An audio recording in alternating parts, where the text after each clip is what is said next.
Let's talk herd.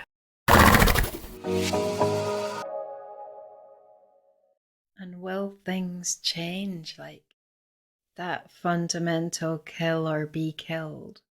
Can that change? Like, can there be a different?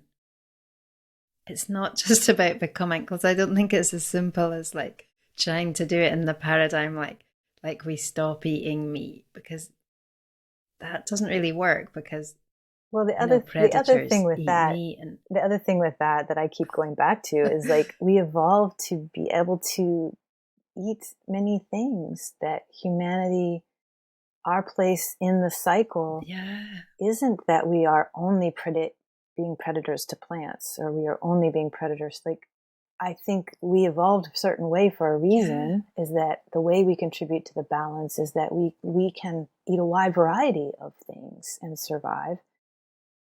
yeah, And so that yeah. gives us And like you said, that's go ahead. no, yeah. Well, I was just gonna say, like you said, predators of plants. I mean, plants. That's the other thing, that plants have feelings, and Yes. they are also, they're not. So it's like, but maybe what happens is that we start to be able to live from light energy. Is that? I mean, I don't know if you've heard of that, but I know someone who did a retreat recently, and she is doing it with this man who is I think he's like quite a unique person, in that he's had about 3 or 4 near-death experiences, and in which he was, and as a result of all of that life experience, of those experiences, he's learned how to train, because it's a training. It's not something, you don't just stop eating food. Mm-hmm. You have to train your cells Yeah. to be able to use light energy for their energy. So there's a physiological change that happens. And he has the ability, according to her, to give this to other people. Wow. And it's a long process, and you do days of, but it's quite remarkable, because she was really ill before she did this. She's a doctor, and she wasn't working for a long time, and she was really pale, and she couldn't move. She had no energy. She never moved, and she couldn't even get up and do things.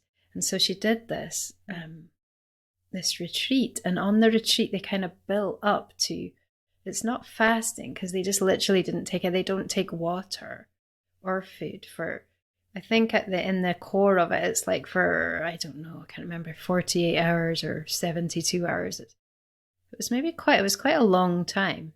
I thought, I was quite surprised, not taking water. And they're living on light. And she said when she took water again, when she took her first drink, it was such a weight. The density of it was almost impossible for her to cope with. But she's a completely different person. She's like, just got all her color back. She's got loads of energy. She's normal again, so whatever it is, and whatever you think about it, it did that for her. And now she's working towards this, like being able to be complete. And this guy is completely independent. Like, he eats food socially, but he doesn't need to eat. He's gone like for years, literally, without eating or drinking. Wow. So I was like, wow. Well, Maybe that is the future. I met someone else recently. It wasn't light, but I forget what he called it, but it basically was breath work. And he lived with just working with this breathing, and breath was the life-giving thing for him. Yeah. And he was hardly eating or drinking. Absolutely, yeah. And so I think that they talked about people, but there are definitely things I think we have to learn from these experiences. And again, going back to the balance, horses and humans are two of the most adaptable species in different ways. And that gives us so many opportunities. Yeah, that's interesting. So many opportunities to play around with. How do we contribute to the balance when we have a lot of flexibility and adaptability? If we keep our eyes on the bigger picture, which is we want to support the balance of the planet, instead of, I just think we've gotten down a path where we weren't really, for generations, this human species hasn't been thinking about that. And now the planet is kind of saying, you have a choice now. You can continue to not recognize yourselves as being part of an interdependent planet, or you have an opportunity to start figuring out how we do that going forward. And I think it is so important what you said of looking forward, because the solutions of the past are not going to be appropriate for today, for tomorrow. Yeah. Do you know the other thing I think is really important, and it was kind of highlighted again for me when I listened to a really interesting podcast that my mum gave me, actually, because she's always been against, or again, I don't know how to put it, but she doesn't really believe that in the carbon dioxide and global warming and that we're causing that. So, and this was a podcast by one of the founders of Greenpeace. What was he called? It wasn't Paul Watson, it was the other one, Jack something, I think. But he made a really interesting argument for the fact that the carbon dioxide is necessary for life. And he went through all of the different things, like the polar ice cap and everything, and he talked about it, and he sounded like a very intelligent, very awakened and aware person. And it just makes me think that it's what we need to learn is, or what we're becoming aware of, I think, in every situation, is what it's pointing to, is how we whether we are, I don't want to put it too simply, but whether we're positive or negative, basically. That's the best way I can think of putting it. But so if you're doom and gloom, and we're polluting the planet, and we're, the polar caps are melting, and and the polar bears are dying, and all of that, you can find evidence for it, because you're going to be looking for evidence for that. It's that bit in the Course in Miracles where, and if you're looking for guilt, or you're looking for negativity, or anything, and on the other side as well, whatever you look for, you're going to find. And whether it's physical or emotional or circumstantial, anything, what you look for is going to be there for you. So if you're looking for the planet to be destroyed, and that we're doing everything wrong, and then that's what you're going to see in your life. You're going to see the evidence for that. And so yeah, I think I can't even remember why I brought that up now. Well, I think you brought it. I think that is. I think you brought it up because, and where it took me was to this idea of judgment, of, are we causing global warming, right? And I've gotten to a place where I don't really care who's caused it, and whether there's blame or not, or is this just the natural cycle of the planet?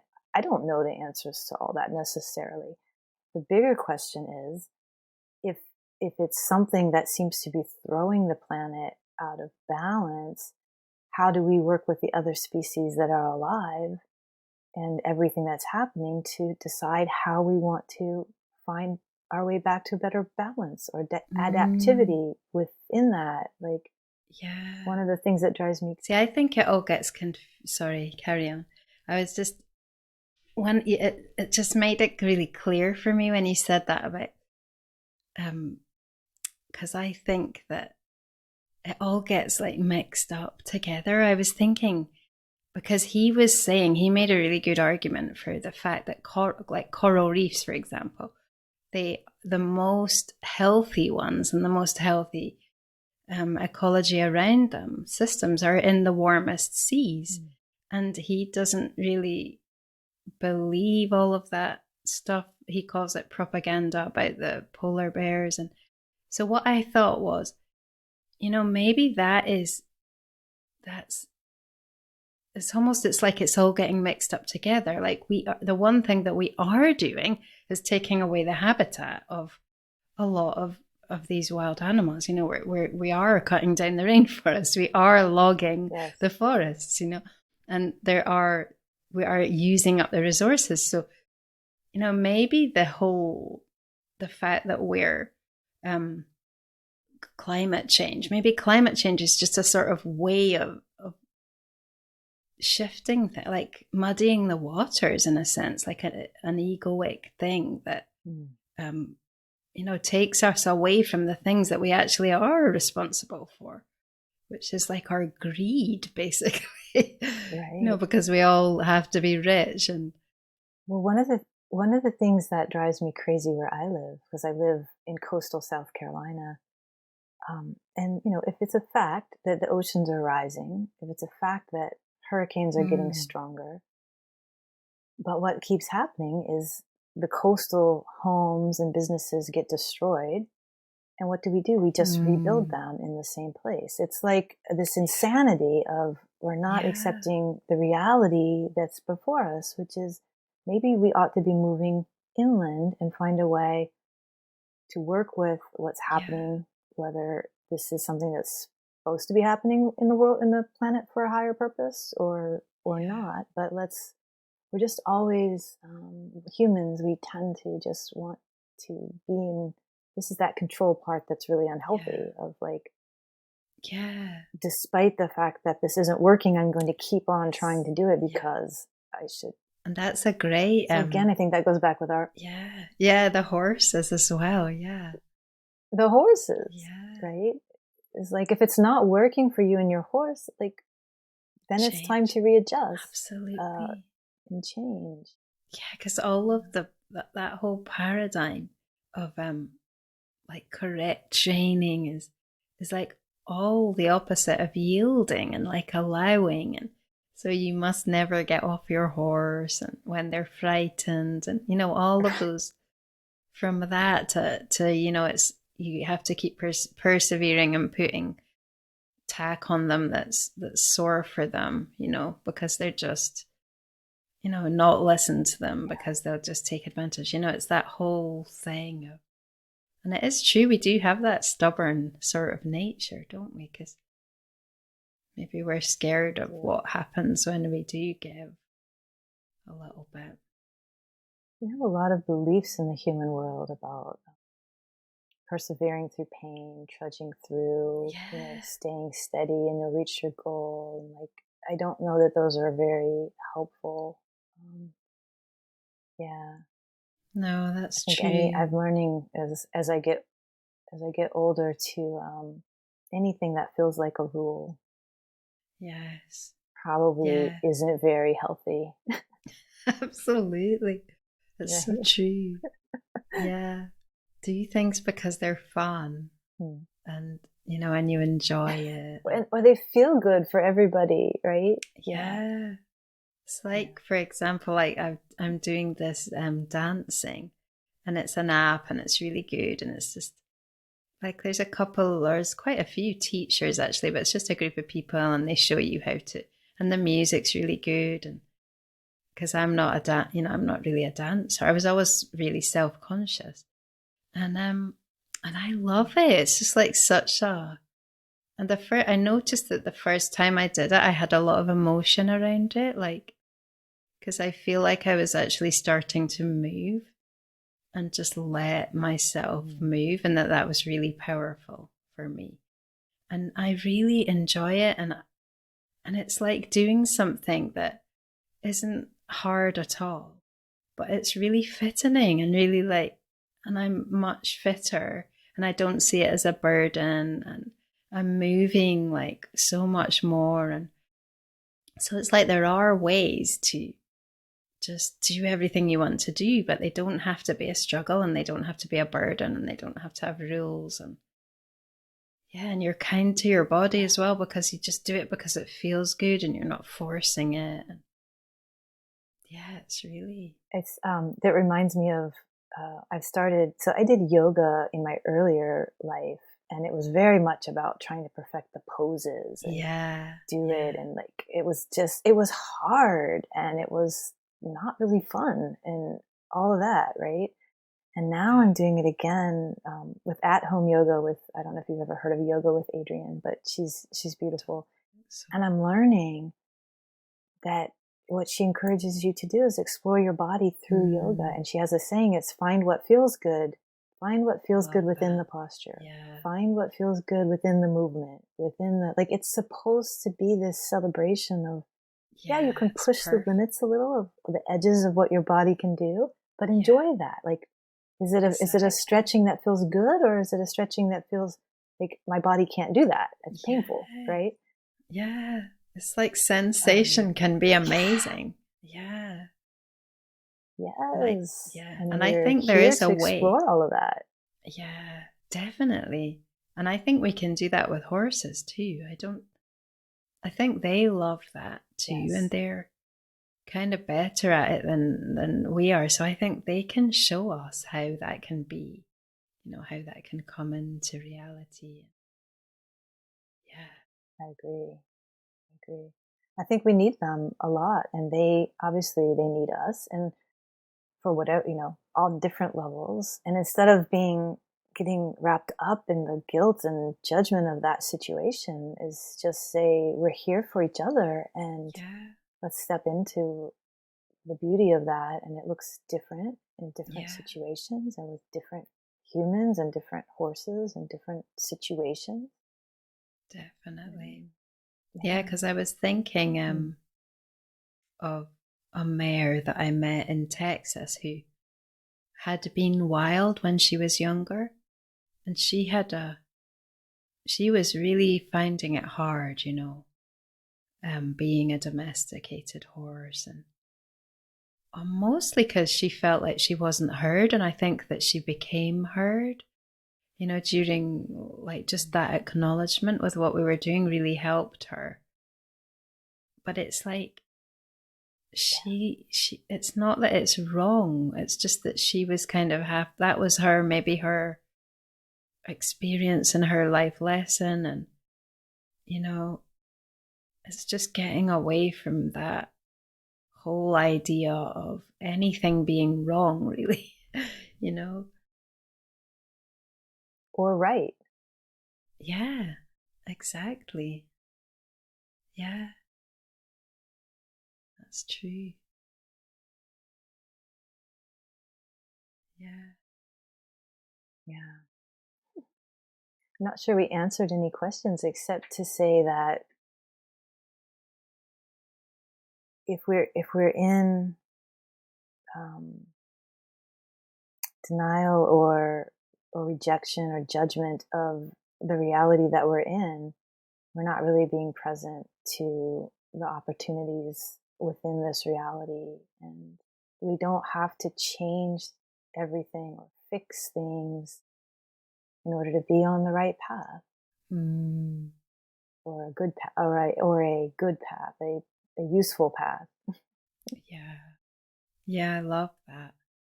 That's almost like the perfect words for what the horses were showing me about just embracing the circumstances that we're in, and almost like making the best out of it, that we like it's an opportunity. You don't have to change the circumstances, you just change your relationship with them, if you're not happy. Exactly. Yeah. And then also hold space for the fact that circumstances exactly change. Then they will change. Yeah. So if they need right. And life is movement. Absolutely. And so making the best of it doesn't mean that you're saying it can't get better, or I'm not open to a different experience, but that this is the experience right now, and we don't have to be miserable about that. When you think about it, we do have a bit of a the mind, the human mind, has this tendency to like go too fast and almost create a result that hasn't happened. And it's usually a negative result. And when you actually see how things work out, like things work out in the most incredible ways. And it's the same for this planet and the situation that we're in. And, you know, we just kind of leap ahead. It will work out. Even if it was in a way that we, you know, were unaware of, or we'd even be shocked by, it wouldn't necessarily be wrong. It could be, you know, amazing. Well, I go back to the balance. I think that there's balance at all different levels. And obviously the planet is in a process of rebalancing, and that will happen. I think the more that we at a micro level work on finding this health, you know, this balance and being present with where we are, and making choices in the moment on what, right, being really present to the choices we're making. That balance, that rebalancing might be not quite as dramatic or traumatic as it may end up being if we don't. Right, but if we continue to try to force things that aren't really fit with what's happening, I'm not sure I'm saying that. The more we continue to force, I think the rebalancing might be a quite traumatic thing. Yeah, but then maybe we just need to see I don't know. Yeah, that what's happening is right. Like what I think of, I don't know why, but when you were talking there, I just thought of all of these really amazing relationships that are happening between people and animals that you would never have thought of. Like talking about, you know, because the way that we can see into other people's lives these days with social media, you can see like people who, like, I know this couple who have this little sparrow. She's a sparrow. And she decided she was going to live with them. They tried to put her back out in the wild and she wasn't having it. So she lives with them. She's amazing. And then there's people who have pigeons like that. And I know someone here in France who has a pigeon like that. And then there's squirrels, and so not, when I say has, I mean they have a relationship, like they're friends and they're figuring out life together, and it's incredible. And it's, you know, maybe we just need to sort of, maybe, because when you think back to tribal people, it wasn't like that. It was more like marked, the kind of that whole survival thing. And, you know, it was like that. It wasn't so, even just thinking of the way that my grandparents treated their farm dogs, and, you know, things are so much changing so much on that level of relationships with animals, that I think we are moving forward. Definitely. Yeah. I do too. Yeah. It's definitely an evolution. Yeah, and that will manifest. Yeah. I'm with you 100% that going going backwards is not. I think it's just the sort of nature aspect of it, the habitat of wild, like how will that figure itself out? But I think it will, because as people bring those animals into their lives, they're going to want to seek out a little bit of what those animals, you know, want or need. And, you know, it's just going to start sort of blurring the edges a bit, I think, so we can get. It's possible that ownership and the responsibilities that come with ownership, whether an animal chooses to make us their owner, or, like in those cases, in a way, right? I'm choosing for you to be my caretaker because I came here and I won't leave. That it will cause us to start to have empathy for that animal and what does it need, and we love it and we feel chosen by them. So obviously we have to step into that responsibility. So Yeah, yeah, I think that's really interesting that it might, caretaking and ownership in a way might be the thing that helps us evolve exactly. to a place where ever the Yeah, planet, because wherever it's supposed it's to be just going, based on love. Like whatever it's the not new, about exploitation at all. Because that's what always was in the past. We would use animals for a purpose, right? and they would accept that because they got something out of it as well. But it's changing. It's not about that anymore. It's about the joy that you have in each other. So it's not exactly. So Being it's in not even. It's kind relationship. of almost beyond like ownership. It's more like a sort of friendship that's just, you do what you can, what you're evolved to do Hmm. for each other. Yeah, it's Kind of quite exciting. exciting, really. Yeah. Yeah, it is, really. It is. And I think the horses are, in a way, they're one of the most entrenched, like, well, cows as well, but yeah, the sort of deepest roots of the old way. Hmm. So it's going to take maybe longer for those changes to become possible in people's minds, in people's perspective, and also the fact that they're quite big you know, but I think it's And happening. I think these conversations like we've just had today are, I think it will be a long process, but I also think that there's going to be a bit of a snowball effect. And the more we have these Yeah, conversations and others hear, and then they take this conversation even farther in their own mind or definitely. understanding. And there's a lot of Yeah, that energy happening right now. So it yeah. may not take as long as we think. Right. No, So, exactly. Yeah, yeah. it does feel like a wave that's swelling, really. Hmm. Definitely. Because it's all so much more accessible for people now. It's these different ideas. Yeah, really amazing. This has been a beautiful Thank you very. conversation. Yeah, it's been really, really great.